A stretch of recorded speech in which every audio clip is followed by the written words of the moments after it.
During the fighting, Ardabor was taken prisoner and hauled up to Ravenna.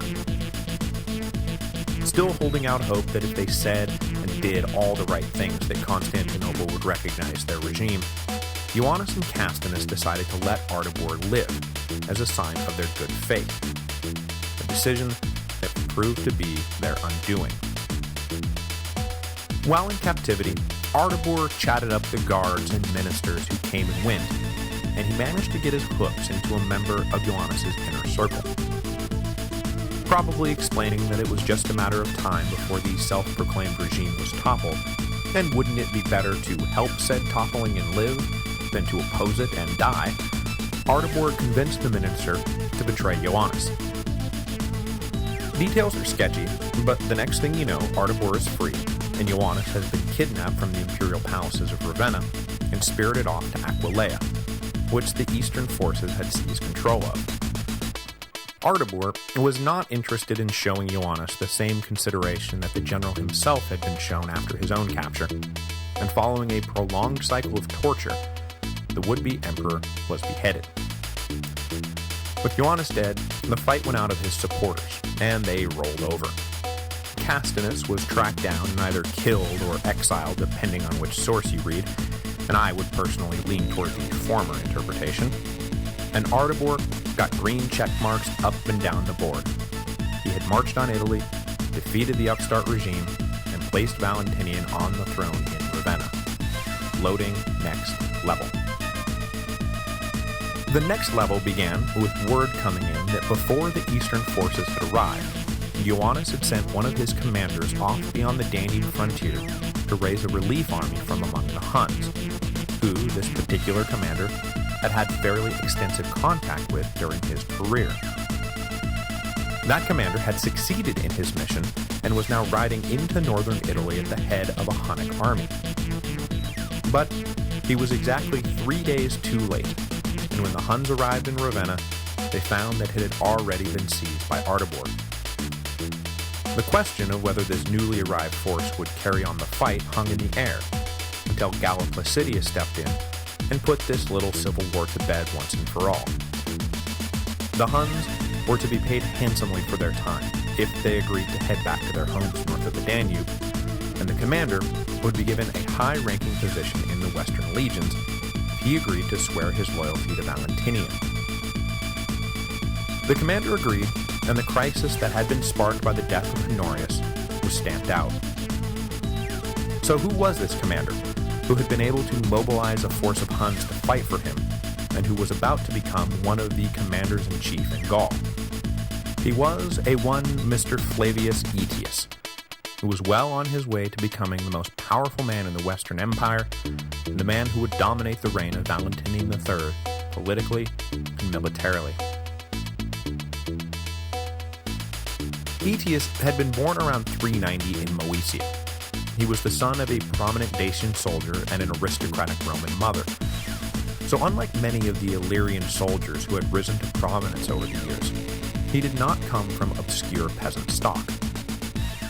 As a result of his essentially noble status, his early years did not follow the same arc as his fellow soldiers, who endured the hard-scrabble life of being a poor laborer before escaping into the ranks of the army when they came of age. Aetius was instead considered valuable enough that he was drafted to serve as a hostage on behalf of the Roman Empire.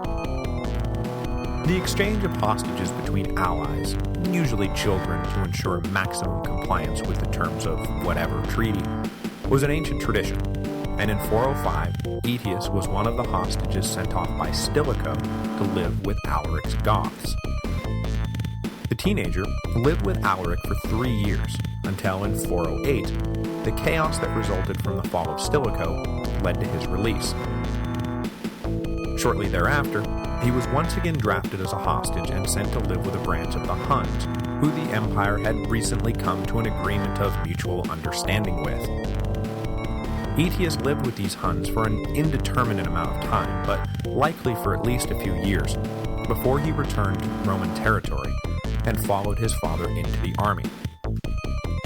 These early experiences, the positive ties he forged with the barbarian communities he lived with, put Aetius in a unique position to manage the 5th century empire as it wrestled with the question of how to fight and how to live with the barbarian tribes inside and outside of their territory. Next week, Aetius will begin to show his savvy and his mettle when he arrives in Gaul to take over his new command. The Goths, now under the vigorous King Theodoric, had recently grown restless and were looking to expand their territory beyond the confines of Aquitaine. These were, of course, the very same Goths Aetius had spent 3 years of his life living with 20 years earlier, and though he would show a remarkable firmness in putting the Goths back into their place, he recognized the folly of treating them as anything less than a powerful ally who had temporarily overreached. The 5th century was a dangerous place, and enemies lurked behind every shadow. Aetius was going to make darn sure he didn't make new ones if he did not have to, especially when they might be needed to counter the biggest enemy on Aetius's radar. No, not the Huns, or the Vandals, or the Franks, but the General Bonifacius down in North Africa, who despised Aetius as he had despised Castinus, and who would likely stop at nothing until Aetius was driven from power.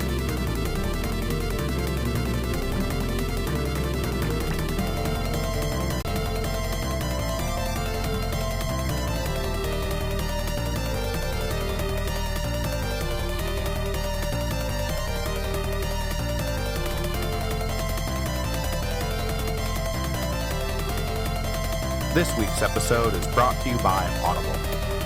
As you know, Audible is the internet's leading provider of audio entertainment with over 100,000 titles to choose from. When you're done with this episode, go to audiblepodcast.com/Rome. That again, audiblepodcast.com/Rome. By going to that address, you qualify for a free book download when you sign up for a 14-day trial membership. There is no obligation to continue the service, and you can cancel anytime and keep the free book download.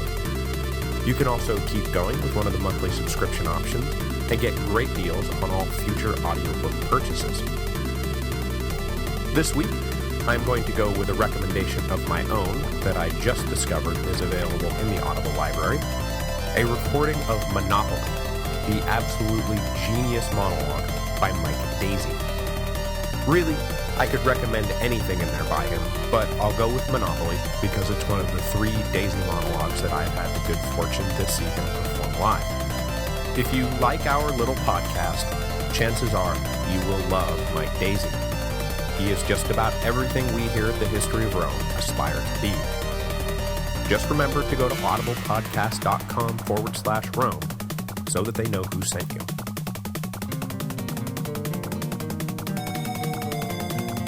Hello, and welcome to the History of Rome. Episode 168, The Rise of Aetius. In 425 AD, the 6-year-old Valentinian III became Emperor of the Western Empire.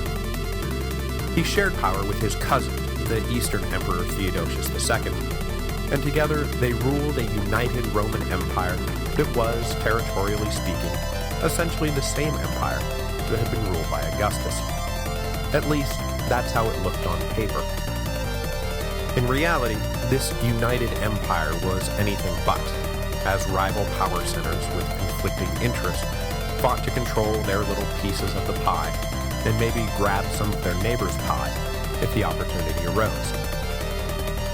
For the time being, the East was doing a better job holding on to their political integrity than the West, but the ministers of Constantinople knew that any major thrust by the Sassanids in the east, or the Huns in the north, would bring it all crashing down. The west, meanwhile, was a mess.